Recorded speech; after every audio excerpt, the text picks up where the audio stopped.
Chapter 35. Jerry Barker. I never knew a better man than my new master. He was kind and good, and as strong for the right as John Manley, and so good-tempered and merry that very few people could pick a quarrel with him. He was very fond of making little songs and singing them to himself. One he was very fond of was this: "Come father and mother, and sister and brother, come all of you, turn to, and help one another." And so they did. Harry was as clever at stable work as a much older boy, and always wanted to do what he could.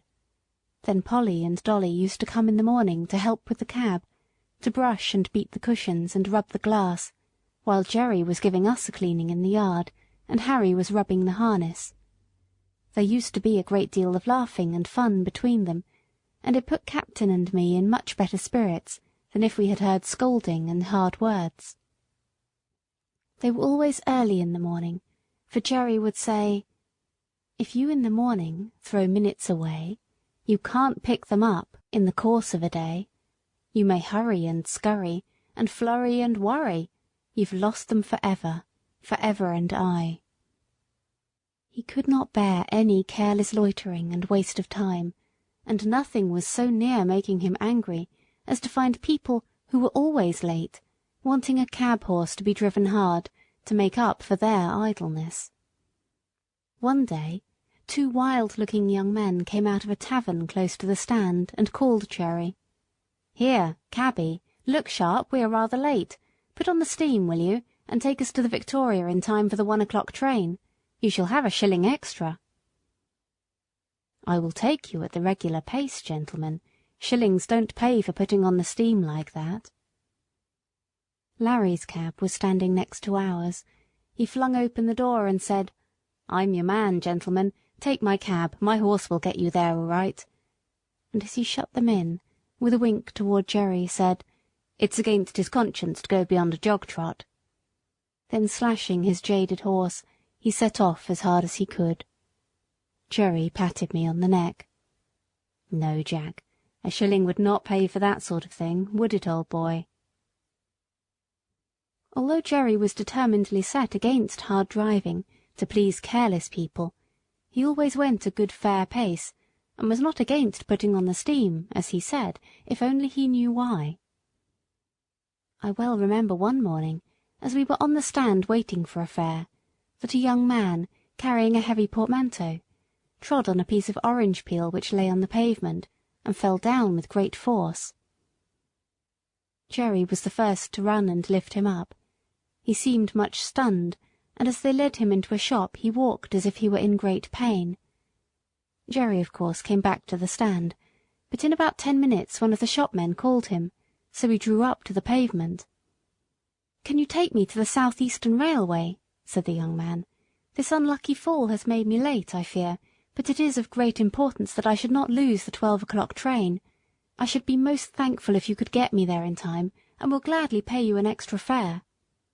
"I'll do my very best," said Jerry heartily, "if you think you are well enough, sir," for he looked dreadfully white and ill. "I must go," he said earnestly. "Please to open the door, and let us lose no time." The next minute Jerry was on the box, with a cheery chirrup to me and a twitch of the rein that I well understood. "Now then, Jack, my boy," said he, "spin along, we'll show them how we can get over the ground, if we only know why." It is always difficult to drive fast in the city in the middle of the day, when the streets are full of traffic, but we did what could be done, and when a good driver and a good horse, who understand each other, are of one mind, it is wonderful what they can do.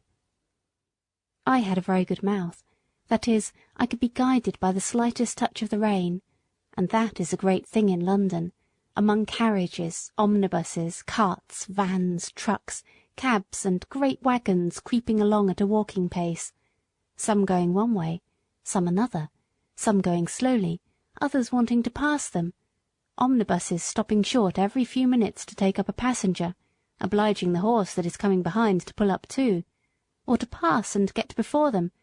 Perhaps you try to pass, but just then something else comes dashing in through the narrow opening, and you have to keep in behind the omnibus again. Presently you think you see a chance, and manage to get to the front, going so near the wheels on each side that half an inch nearer and they would scrape. Well, you get along for a bit, but soon find yourself in a long train of carts and carriages, all obliged to go at a walk. Perhaps you come to a regular block-up, and have to stand still for minutes together, till something clears out into a side street, or the policeman interferes. You have to be ready for any chance, to dash forward if there be an opening, and be quick as a rat dog to see if there be room, and if there be time, lest you get your own wheels locked or smashed, or the shaft of some other vehicle run into your chest or shoulder. All this is what you have to be ready for. If you want to get through London fast in the middle of the day, it wants a deal of practice.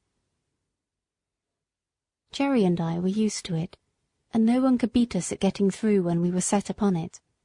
I was quick and bold, and could always trust my driver. Jerry was quick and patient at the same time, and could trust his horse, which was a great thing too. He very seldom used the whip. I knew by his voice, and his click-click when he wanted to get on fast, and by the rein where I was to go, so there was no need for whipping. But I must go back to my story. The streets were very full that day, but we got on pretty well as far as the bottom of Cheapside, where there was a block for 3 or 4 minutes. The young man put his head out and said anxiously, "I think I had better get out and walk.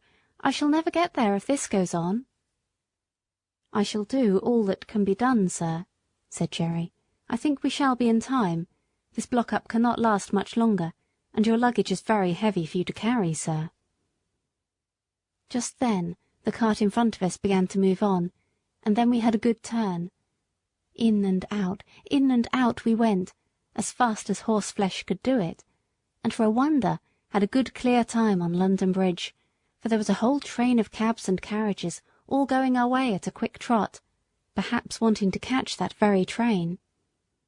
At any rate, we whirled into the station with many more, just as the great clock pointed 8 minutes to 12 o'clock.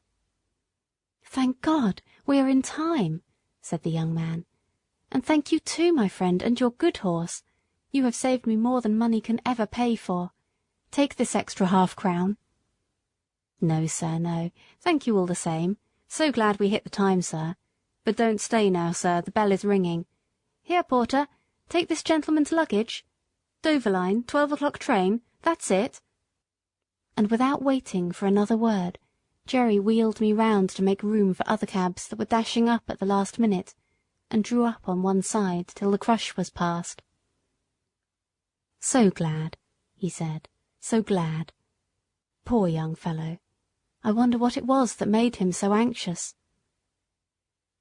Jerry often talked to himself quite loud enough for me to hear when we were not moving.